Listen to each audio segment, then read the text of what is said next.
Good morning friend, Radhe Radhe. आप सब अच्छे होंगे, हम भी अच्छे हैं। तो फ्रेंड देखिए, यहाँ बहुत ज़्यादा हम लोग के जहाँ पर रह रहे हैं, चाहे सभी जगह पर जो चल रहा है फिलहाल बहुत ज़्यादा बच्चे चोरी का शिकायत आ रहा है फ्रेंड।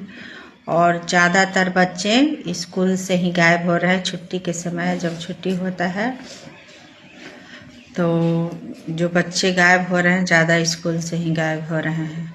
तो हम यही कहेंगे फ्रेंड कि आप अपने अपने बच्चों को खुद से लाने जाएं और अपने बच्चों को सिखा दें कि किसी अनजान व्यक्ति के साथ ना जाए। चाहे कितना भी वो कहे कि आपके पेरेंट्स हमें भेजे हैं, फिर भी आप अपने बच्चे को कह दें कि उसके साथ ना जाए। खुद से आप जाइए, चाहे जो स्कूल का जो अथी है वो पहुंचाएगा तो अच्छा रहेगा फ्रेंड। तो आप लोग अपने अपने